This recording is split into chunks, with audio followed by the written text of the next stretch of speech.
요괴 대백과 최초의 F 요괴, 감성 요괴, 슬픔 전염병 유발자.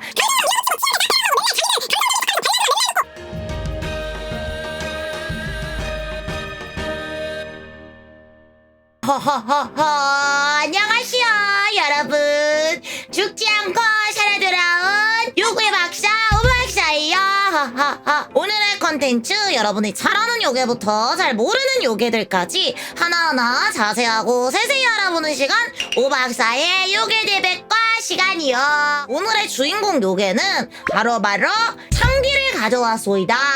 한국 사람이면 한 번씩 들어보지 않았소이까? 이 창귀의 기본적인 정보부터 차근차근 알려드리도록 하겠소이다. 이 창귀의 이름의 뜻은 이제 호랑이에 물려 죽거나 잡아먹힌 사람을 뜻한다고 하오. 그리고 물에 빠져 죽은 자의 혼을 창귀라고 하기도 한다고 합니다. 서식지는 한국이고 중국에서도 등장하는 유명한 요괴라고 하오. 그리고 한국의 민간에서는 홍사리 귀신, 태백 지역에서는 가문글기라고 불리기도 한다고 하오. 그리고 이 창귀는 공식적이고 이제 구체적인 묘사나 그림이나 또 실물 정보가 없는 요괴라고 합니다. 그저 호랑이에게 죽은 사람의 영혼으로 다른 곳에 가지 못하고 오로지 호랑이의 노예가 된다라는 기록만이 남아있다고 하오.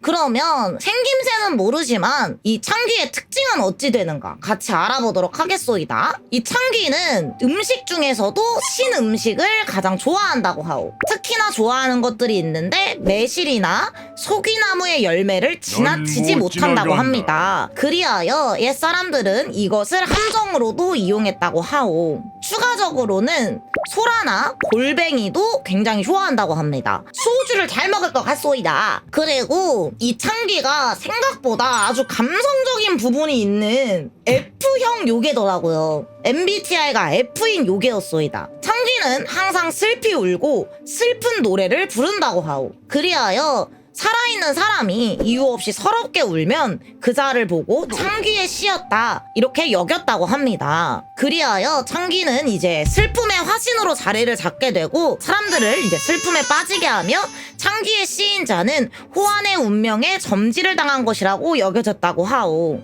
그럼 여기서 호환이란 무엇이냐면 호랑이의 급격을 의미한다 하오. 요괴 대백과 최초의 F 요괴, 감성 요괴, 슬픔 전염병 유발자.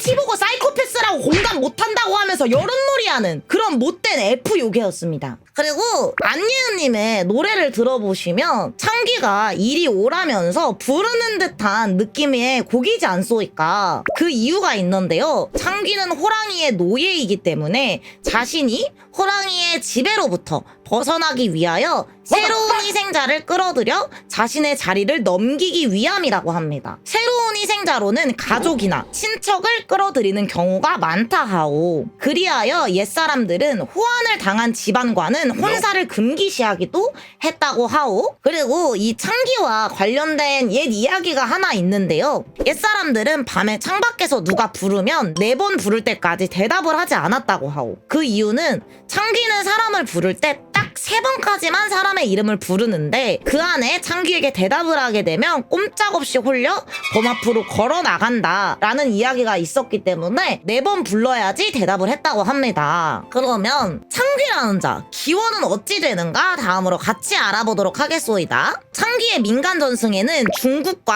한국 두 가지의 민간 전승이 있습니다. 한국의 이야기를 먼저 덕구공들에게 알려드리겠소이다. 한국에서 창귀는 호랑이가 사람을 여러 번 먹을수록 창귀의 형태가 변화된다고 생각했다고 하오. 그 이야기는 이제 박지원의 호질이라는 문헌에 나오는 내용으로 짧게 들려드리자면 호랑이가 개를 먹으면 취하고 사람을 먹으면 조화를 부리는데 호랑이가 사람을 한 번 잡아먹으면 그 사람은 굴각이란 창귀가 되어 호랑이의 겨드랑이에 붙으며 그가 호랑이를 이끌어 부엌으로 가서 솥을 핥게 하면 주인이 배고픈 생각이 들어 부인이 아참을 해오게 만든다. 합니다. 그리고 호랑이가 2번 사람을 먹으면 창귀는 이올이 되어 호랑이의 광대뼈에 붙는데 높은 곳에 올라가 조심스럽게 살피다 만약 계곡에 함정이나 쇠뇌가 보이면 먼저 가서 그 기구들을 풀어버린다 라고 하오. 그리고 호랑이가 3번 사람을 먹으면 창귀는 6혼이 되어 호랑이의 턱에 붙어 자신이 아는 사람들의 이름을 죄다 알려준다고 합니다. 6혼이 제일 무서운 애네. 2번째 이야기로는 조선시대의 어우야담에서는 고양이와 호랑이를 비교하여 창귀가 꼬리를 흔들 때 나오는 도끼로 묘사를 한다고 하오. 이 내용도 문화화영 백과에 수록되어 있는데 그 내용은 고양이가 꼬리를 흔들면 나무 위에 닭을 떨어지게 하고 쥐구멍에서 쥐가 스스로 기어나오게 하는 도끼가 흘러나온다. 호랑이의 경우는 홀린 사람이 스스로 문 앞에 나와 목까지 벗도록 꼬리를 친다. 꼬리에 도끼에 조종당한 사람은 운 좋게 살아남아도 자신이 무슨 일을 당했는지 기억이 없다라고 수록이 되어 있다고 하오. 그 다음으로는 이제 중국에서는 어떤 식으로 전해져 내려오는가를 알아보도록 하겠소이다. 중국 당나라 배영의 전기에서는 승려로 변한 호랑이와 창귀들을 퇴치하는 이야기가 나오며 명나라의 도묵의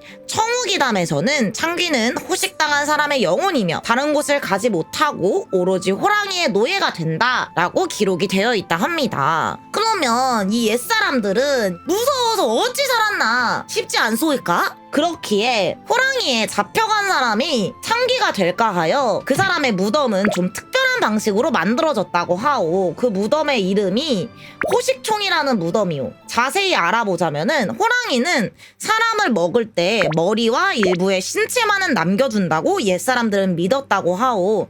그리하여 유족은 발견된 유구를 현장에서 즉시 화장을 하였다고 합니다. 그 이유는 창귀의 악령적인 성질을 완전히 소멸시키기 위해서였다고 하오. 그리고 화장 뒤에 세우는 호식총 무덤의 구조는 이제 돌무덤, 즉 석총의 형태를 가지고 있었고요.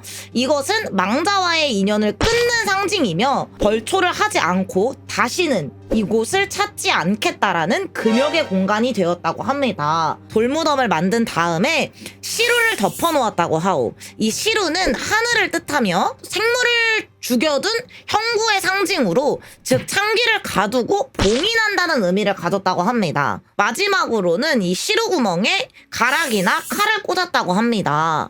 그럼 여기서 가락이라는 것은 실을 감은 꼬챙이로 벼락을 의미했다고 하오. 이것은 벼락처럼 움직이지 말고 이 자리에 맴돌라는 봉인의 의미를 가지고 있다고 하오. 이 모든 절차는 창귀가 다른 희생자를 찾는 행동을 창귀의 다리 놓기라고 하는데 이 악순환을 끊기 위한 민속적인 장치였다고 합니다. 그러면 지금 앞선 설명들로만 이렇게 봐도 우리 옛 조상들이 창귀와 호랑이를 굉장히 두려워했다는 것을 알 수 있지 않소이까. 그렇기에 이 호환에 관련한 무속 의례들도 있었다고 합니다. 대표적으로 범굿, 다른 말로는 호탈굿이라고 불리는 굿을 하였는데 이 굿의 목적은 호랑이에게 죽은 영혼, 즉 창귀를 위로하고 천도하는 목적을 가지고 있다 하오. 동시에 마을의 호환을 예방하기도 하였다고 합니다. 그러면은 이 굿은 어떻게 진행이 되었는가? 한지에다가 범의 얼굴과 몸을 그리고 사람이 그 껍질을 입고 집으로 만든 방망이를 범의 꼬리처럼 달고 등장한다고 하오.